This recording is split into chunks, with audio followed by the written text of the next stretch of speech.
So for Terrain Tuesday this week, I'm working on the roof for the house we've started. So what I did was I ordered up a bunch of drink stirrers. You can get them cheaply on Amazon is where I found these. I just did a search for wooden drink stirrers.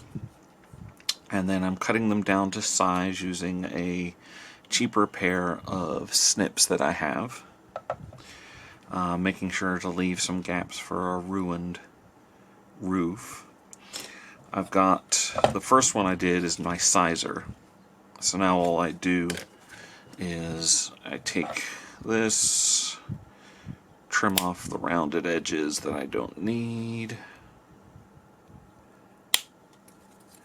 and then take my sizer, line it up.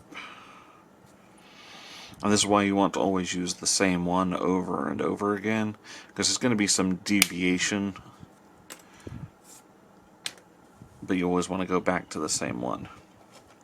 So I'll be duplicating this on this side, and then also what I'm doing is I've cut these smaller ones down, and these are going to be my tiles. So what I will be doing is taking them, and I'm using hot glue to attach.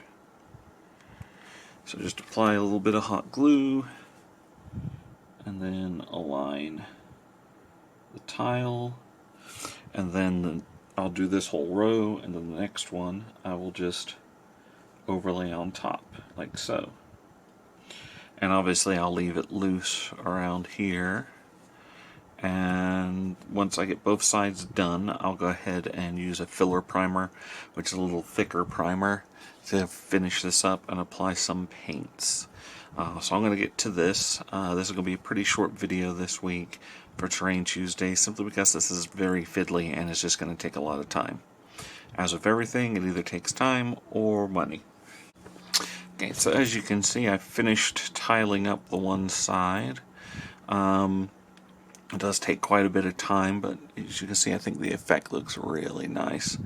So once I get this primed and painted, it'll look really good, and it's got that nice hole in the ceiling in this piece here, and I'll basically replicate the same on the other side.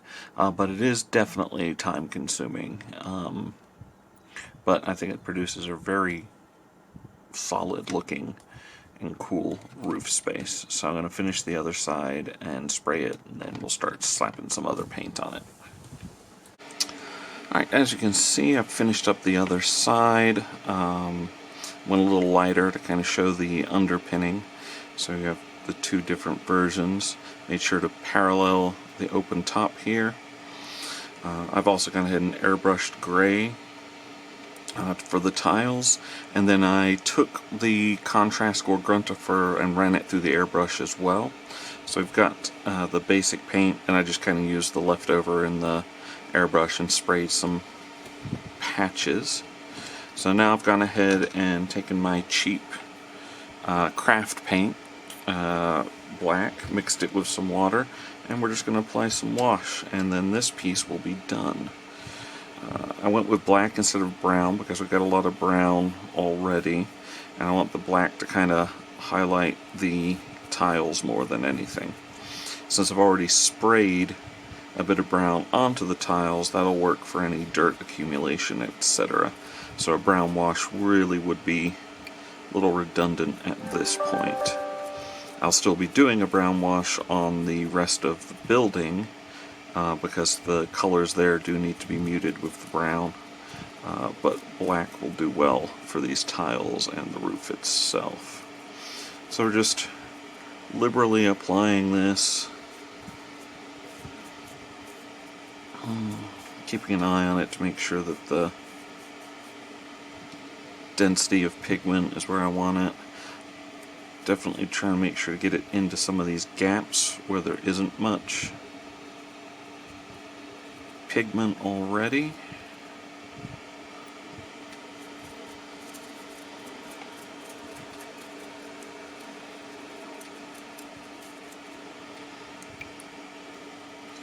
Nice and easy.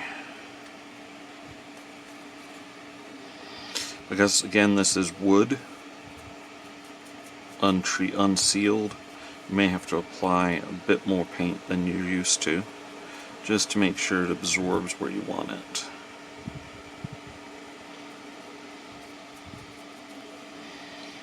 Look at this side. And again, it doesn't have to be perfect either. This is a ruined building. Just make sure I don't make a mess there.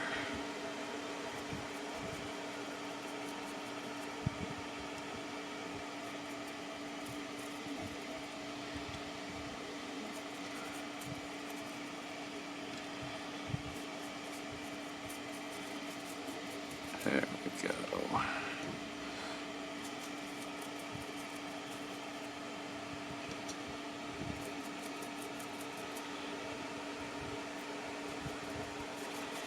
Again, being nice and heavy,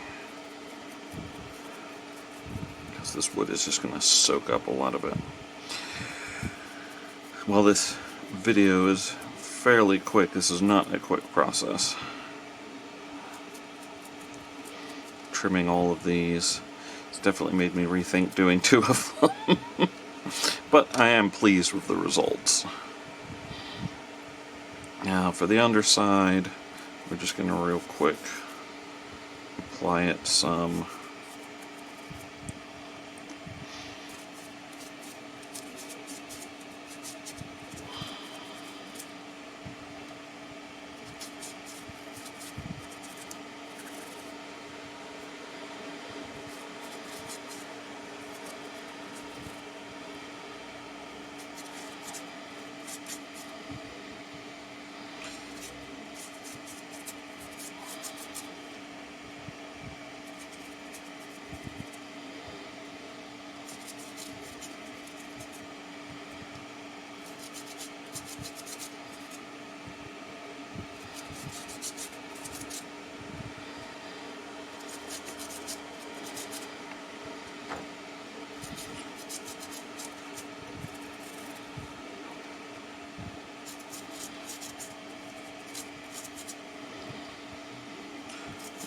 Alright, there we go. When it comes to sealing this, again, you may have to go a little heavier than you're used to, simply because of the amount of wood on it. But there we go. That should sit nicely. Again, we'll just kind of look and see if there's any lighter spots we need to get. Always try changing your angle of viewing. Oop. And of course you can always come up with a bad piece like that. So I will have to fix that. But hot glue easy enough to add a bit more and it won't interfere yet. In fact, when I go to seal it, the sealer is probably enough to hold it. Alright, we're going to call that done. So we'll set this part aside to dry, and next week we will have the finishing up of the building itself.